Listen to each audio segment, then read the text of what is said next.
اهلا بيكم في اطباق ووصفات مع دودو. النهارده هنعمل اسهل واسرع وصفة في الحلويات الشرقية. هنعمل صوابع زينب، سهلة ومش مكلفة وشغلها بسيط ومش معقد خالص، والنتيجة بتطلع حلوة معانا من اول مرة. بس لو ركزنا في التركات والخطوات اللي تنجحها معانا. خليكم معايا في الفيديو عشان نشوف طريقتنا وازاي تنجح معانا من اول مرة. وهنشوف في الفيديو كمان اكتر من طريقة لطريقة تشكيلها وازاي تطلع معانا باشكال حلوة. يلا نبدأ مع بعض. اول حاجة بالشربات. انا هنا هعمل شربات تقيل. 3 كوبايات من السكر، هحط عليهم كوباية ونص من المية وعصرة ليمونة، وهحط رشة فانيليا. لو مش حابة تحطي فانيليا ممكن تستغني عنها. في شربات الحلويات كل نوع بيكون له شربات، يعني هنا اي حاجة مقلية بستعمل ليها شربات يكون تقيل قوي، غير الكنافة غير البسبوسة غير اي نوع تاني. انا حطيت السكر في حلة وهنزل عليه بالمية. زي ما قلنا 3 كوبايات سكر، هحط عليهم كوباية ونص من المية وحطيتهم على النار من غير ما اقلب ولا اي حاجة خالص. هسيبه كده يبقى لحد ما يغلي معايا 12 دقيقة بالشكل ده. وبعد كده هحط عصرة ليمونة وهنزل عليهم بنقطتين من الفانيليا او اي نكهة بتفضلوها. شايفين قوامه تقل معايا ازاي؟ ده القوام اللي احنا عايزينه، يبقى تقيل كويس كده. وبعد كده هطفي وهسيبه يبرد تماما. هحط في بولة كوبايتين ونص من الدقيق منخول كويس، وهحط عليهم كوباية الا ربع من دقيق السميد او البسبوسة، وهحط ربع معلقة من البيكنج باودر ورشة ملح صغيرة، ونص كوباية من السمنة او سمنة على زيت او زيت اللي بتفضلوه، كله هيطلع حلو ان شاء الله. انا هنا كنت حاطة سمنة. هبدأ ان انا اقلبهم مع بعض. السمنة بكون مسيحاها وبتكون دافية بايدي بقى كده وكأني بعمل كحك بالظبط. هبدأ ان انا ابس الدقيق مع السمنة كويس جدا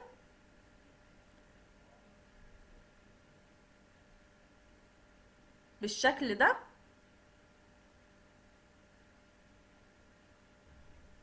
هفضل ابس فيه كده لحد ما كل الدقيق يتغلف بالسمنة اللي انا حطيتها. بعد كده هجيب كوباية مية وهحط عليها معلقة من الشربات اللي احنا عملناه، وبعد كده هحط نص معلقة من الخميرة، وما تكتروش من الخميرة. لو تلاحظوا احنا حطينا ربع معلقة بس من البيكنج باودر وخميرة قليلة جدا. مش محتاجين في الوصفة ان احنا نكتر عشان بعد كده واحنا بنقليها ما تفرش معانا في الزيت. هنا بقلبهم في المية كويس جدا، وبعد كده هنزل بيهم على الدقيق اللي احنا عملناه المكونات بتاعتنا بس على مرحلتين، وهبدأ ألم. عشان لو محتاجش معايا ممكن مزودش كل الكوباية، بس هو اخد معايا الكوباية كلها. طبعا على حسب برضو الدقيق، احتاج شوية او قل شوية. انا هنا حطيت كوباية على المقادير اللي انا قلت عليها، وببدأ ان انا الم العجينة كويس. بنحط المية على مرحلتين علشان ما نحتاجش ان احنا نضيف بعد كده دقيق او نضيف اي حاجة والوصفة تبوظ مننا.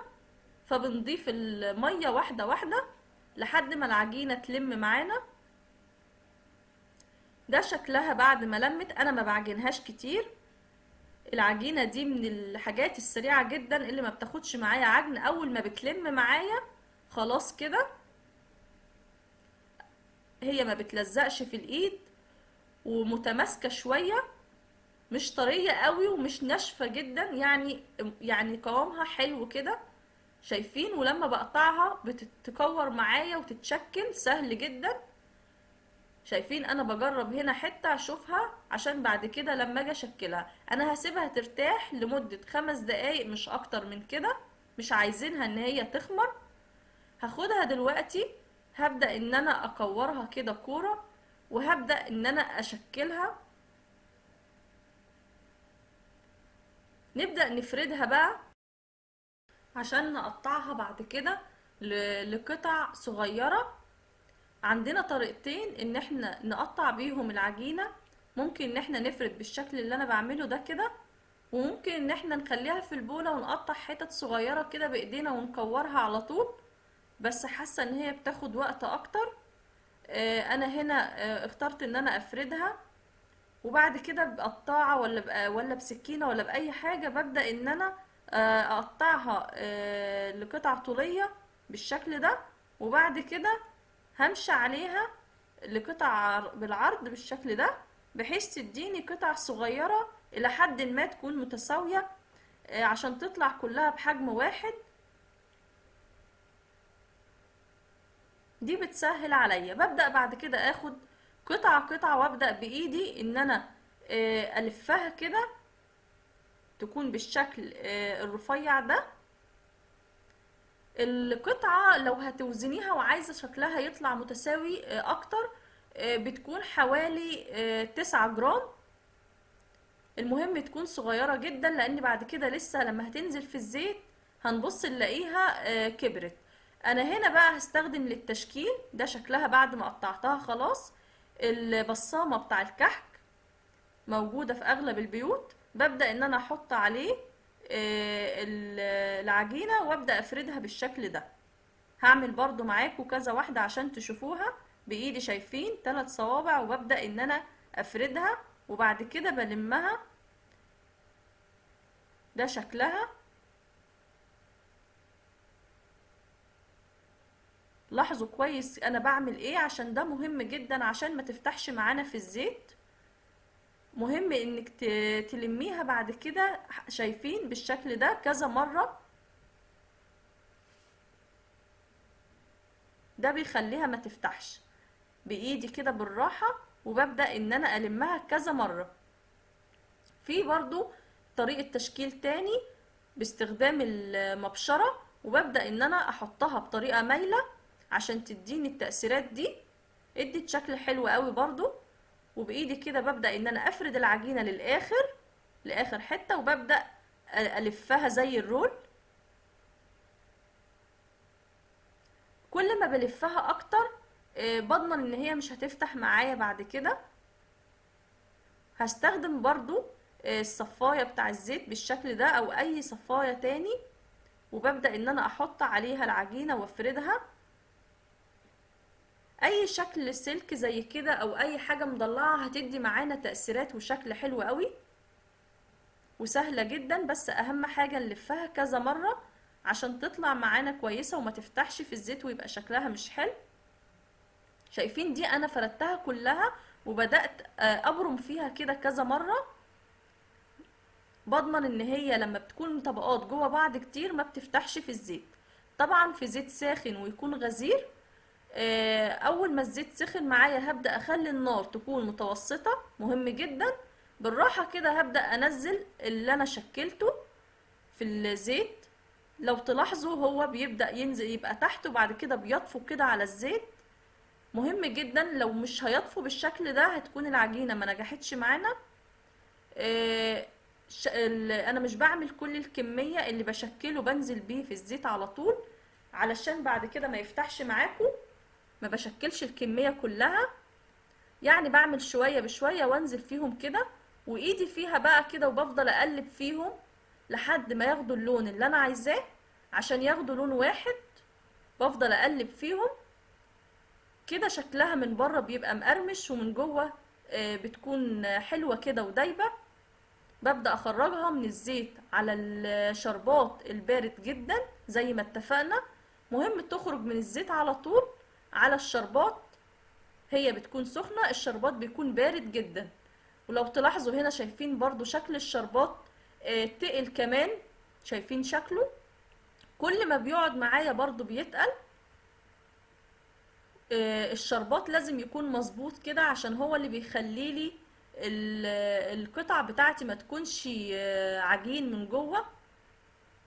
هعمل برضو باقي الكمية بنفس الطريقة. ولو تلاحظوا ما فتحش معايا ولا اي حاجة. شايفين شكله مظبوط ازاي؟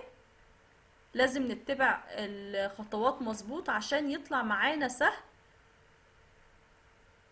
واخد صوابع وشكلها حلو جدا ومظبوط وكلها حجم واحد.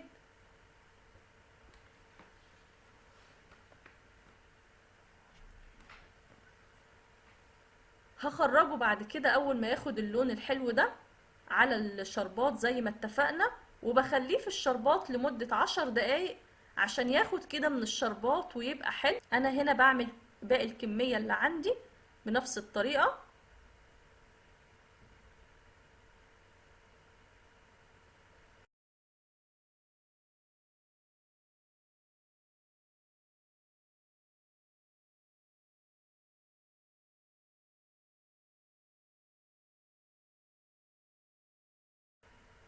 بعد ما بخليه في الشربات لمدة 10 دقايق هبدأ ان انا اطلعه على مصفى عشان يصفي اي زيادة في الشربات بالشكل ده.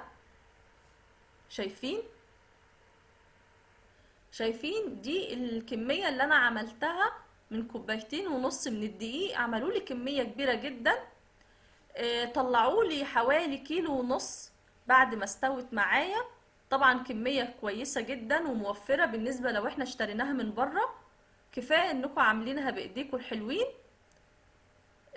هبدأ بعد كده ان انا اقدمها في الطبق بالشكل اللي انتوا حابينه بقى تقدموه، وبألف هنا وشفا. اتمنى لو الفيديو عجبكم ما تنسوش بقى لايك كتير للفيديو عشان يوصل لأكبر عدد من الناس، وشير لحبايبكم واصحابكم عشان يشوفوا الوصفة، واشتراك في القناة لحبايبي اللي لسه ما اشتركوش عشان القناة تكبر بيكم. واستنوني في وصفة جديدة من أطباق ووصفات مع دودو. باي باي.